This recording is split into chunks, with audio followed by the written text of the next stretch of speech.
Welcome to the Karen Johnson's podcast. This is episode 3, The Art of Returning to Yourself.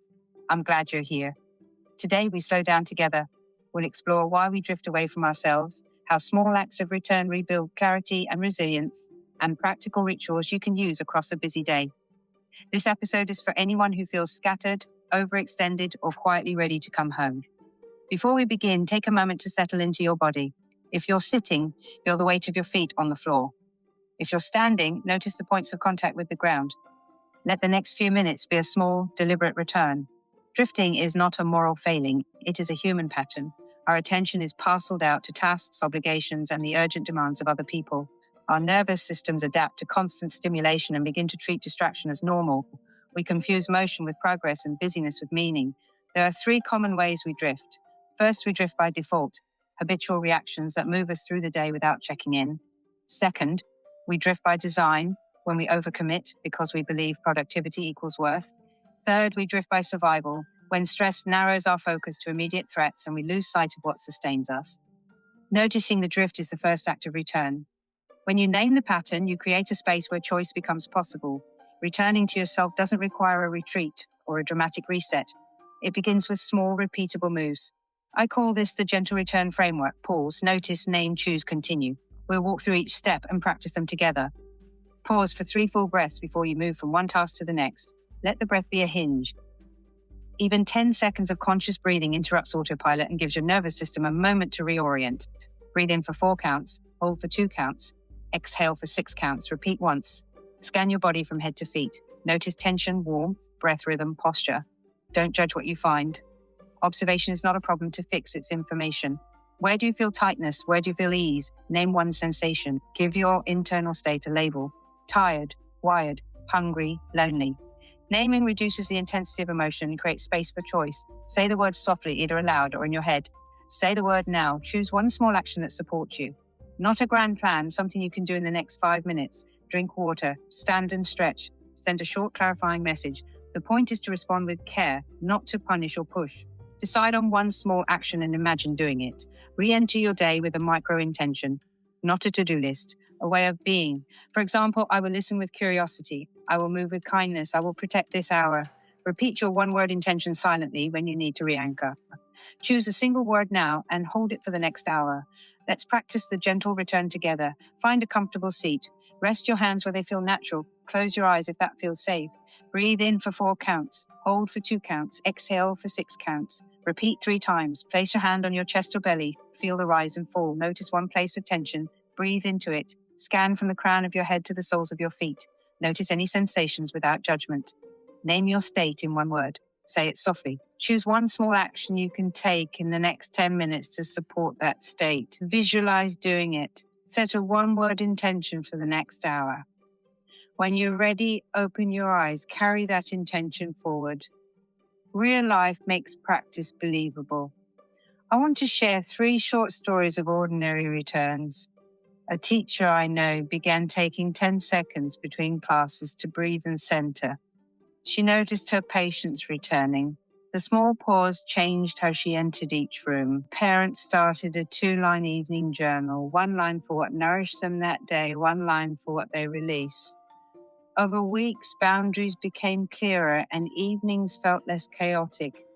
A creative schedule, a weekly micro-retreat, 1 hour of undistracted time for reading or sketching. Ideas deepened and the pressure to produce diminished. These are not heroic acts. They are consistent small returns that compound into a different rhythm of life. Sometimes returning feels impossible. Exhaustion, grief, and overwhelm make even small acts feel heavy. If you're in that place, reduce the scale further. The smallest possible action is still an action. Lower the bar to 1 breath. Allow 1 minute of stillness. Put your feet on the floor and notice the weight of your body. Send 1 short text to a trusted person saying, "I'm not okay today." If you are in crisis or feeling unsafe, reach out to a trusted person or professional. You do not have to do this alone. Here are tools you can adopt this week. Choose 1 or 2 and practice them daily. Morning 3-breath check-in before your phone. Midday 2-minute body scan at your desk. Evening 2-line journal, one thing that nourished you, one thing you let go of. Weekly micro retreat, 1 hour of undistracted time for reading, walking, or creative work. Place a small object on your desk as a reminder to pause. Use a gentle alarm labeled pause. Keep a water bottle visible to cue nourishment. Use tech to support return, not to hijack it. Set one app to do not disturb during your micro retreat. Turn off non-essential notifications for an hour each day. Slow exhalations stimulate the vagus nerve and help the body shift into a parasympathetic state. Naming emotions engages the prefrontal cortex and reduces reactivity.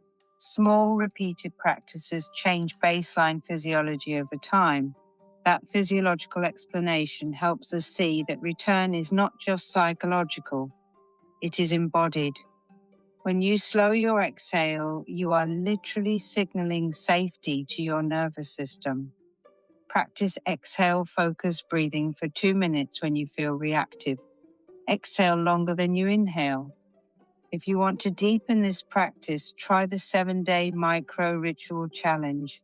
Choose one micro ritual and do it daily for 7 days. Notice what changes, even slightly. Journal prompts to support the challenge. 1. Describe a recent moment when you felt scattered. What preceded it? 2. What small action would have helped in that moment? 3. Name 3 micro rituals you can try this week. 4. At the end of the week, what changed even slightly? Write your answers in a notebook or a notes app. Keep them simple. The point is observation, not perfection. We've covered why we drift, a simple framework to return, a guided practice, stories, and practical tools. Before we close, take a short minute to practice the gentle return on your own. Breathe, notice, name, choose, continue. When you bring your attention back, notice one small difference in how you feel. Thank you for spending this time with me. Returning to yourself is not a one-time fix. It is a lifelong practice that softens the edges of a busy life. If you try one thing from today's episode, let it be this. Pause, notice, name, choose, continue. If this episode helped, subscribe and share with someone who needs a gentle reminder. If you'd like the guided practice as a downloadable audio, look for the link in the show notes. Until next time, take gentle care.